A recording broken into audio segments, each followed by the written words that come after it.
You spend hours studying, and by tomorrow, most of it is gone.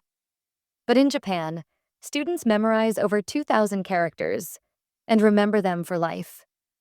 What's their secret? It happens to almost everyone. After a long, productive evening of studying, you close your books feeling confident. Yet the next morning, it's as if your mind pressed the delete key overnight. You're not lazy. You're not lacking intelligence. Your brain is simply doing what memory is designed to do. Your brain keeps what feels important and dumps the rest. Now, here's the twist. In Japan, students must master thousands of kanji by the time they graduate high school. And mastering them doesn't mean simply recognizing the shapes. It means writing them, pronouncing them, and applying them appropriately in a variety of situations. Imagine remembering over 2,000 tiny puzzles, each with multiple meanings, and not forgetting them years later. So, the question is, how do they do it? Do they study harder than everyone else? Do they spend every free moment buried in textbooks? Not exactly. Here's the secret. Japanese students aren't simply studying. They're working in sync with how the brain stores information. It's a rhythm, not a relentless grind. And in this video, we're going to break it down into simple steps you can copy into your own life, no matter what you're trying to learn. Because if they can remember thousands of symbols for life, imagine what you could do with your exams, your job, or even a new language. Most students believe learning starts the moment they sit down at their desk. But in Japan, the preparation starts much earlier. Sometimes, the moment they wake up. Why? Because the brain isn't a machine you can just switch on. It's more like soil. If you plant seeds in dry, unfed ground, nothing grows. But if you water it, warm it, and give it light, suddenly everything sticks. So here's how Japanese students water the soil of the brain in the morning, before the books even open. Many Japanese students step outside.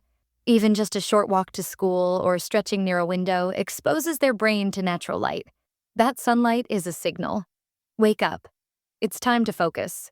Scientifically, it boosts cortisol at the right time of day and resets the circadian rhythm, which means sharper memory throughout the morning.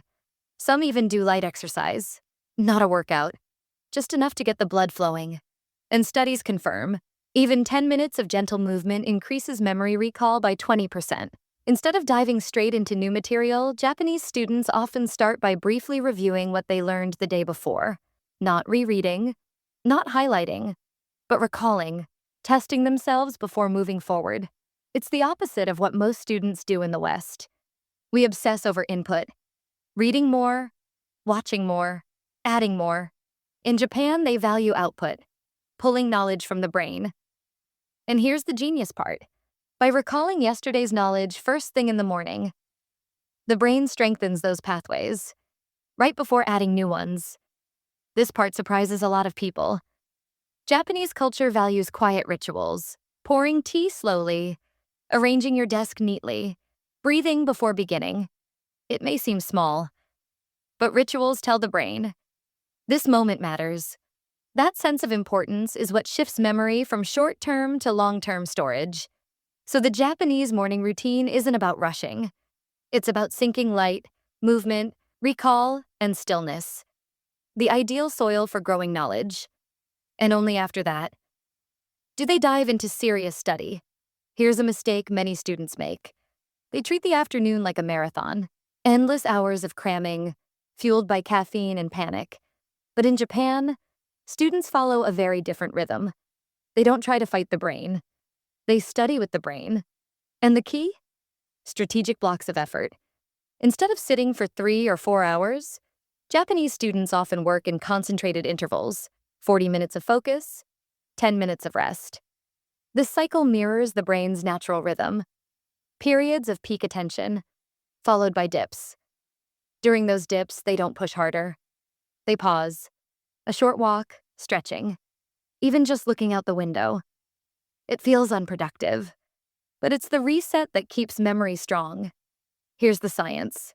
When you take a break right after learning, your hippocampus is still replaying that knowledge in the background. So while you think you're resting, your brain is actually organizing.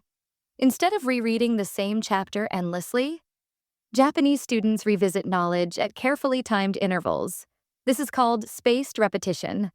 Day 1, learn it. Day 2, recall it. Day 4, recall again. Day 7, recall again. Each time, the memory gets sharper, like sharpening a blade. By the end of a month, that knowledge is carved so deeply, it's almost impossible to forget.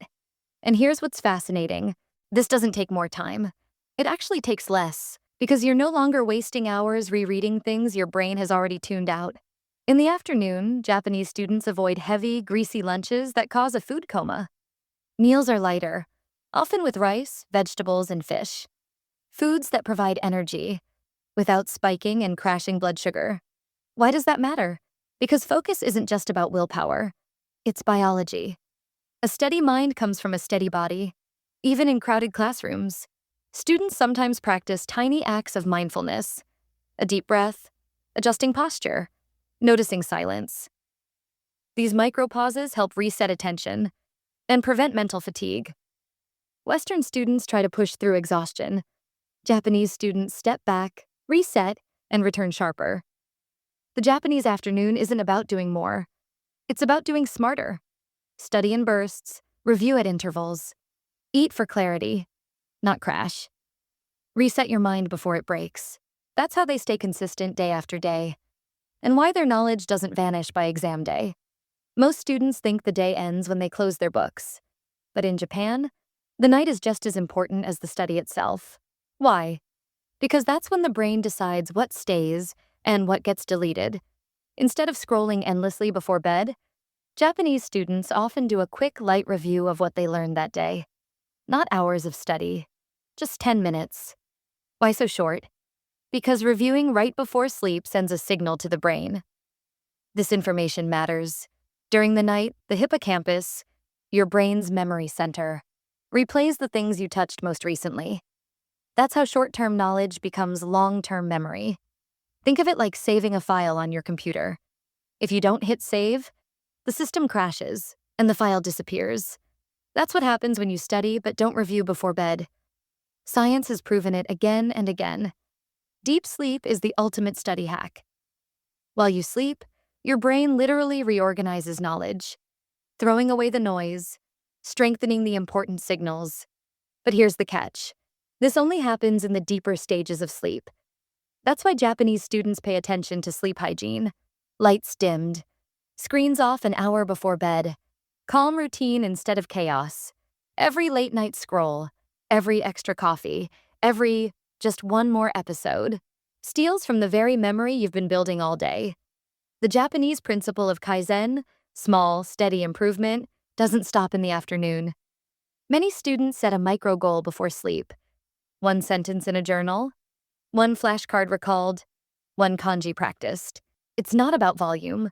It's about rhythm. A day that ends with progress, no matter how small, creates momentum for tomorrow. There's a word in Japan, ma. It means the space between the pause, the silence. At night, students embrace a few minutes of quiet. No rushing, no noise, just stillness before sleep. This isn't wasted time. It's the bridge that allows the mind to shift from stimulation into restoration. And when the body rests, the mind remembers. Western students live in cycles of extremes: late-night cramming, burned-out mornings, drowsy afternoons, more cramming. But Japanese students, through centuries of culture and habit, learned a truth we often ignore. It's not the intensity of one study session that makes you great. It's the rhythm of daily repetition. Day by day, step by step, small reviews, light evenings, deep rest. And the result? Not just better grades, but knowledge that sticks for life. The Japanese night isn't about working harder. It's about working with biology. Review lightly, sleep deeply, end with calm. Let your brain do the rest. The Japanese students you admire aren't superhuman. They don't have bigger brains, secret IQ levels, or magical powers. What they have is rhythm. Morning isn't rushed. It's aligned. Afternoon isn't heavy. It's structured. Evening isn't wasted. It's sealed. Night isn't chaotic. It's restorative. And when you stack these small habits, something extraordinary happens. Knowledge doesn't just visit your mind for a test, it lives there. It becomes part of you. Think about this. Every time you said, "I'm just not a morning person," or "I'll never remember this stuff," what if you were wrong? What if it wasn't you? But the method? The Japanese way proves one thing. You don't need more hours. You need better rhythm. Here's the invitation. Tomorrow morning, try just one piece of this routine. Not the whole system. Not perfection. Just one small step. Morning, maybe it's 2 minutes of movement. Maybe it's one flashcard review.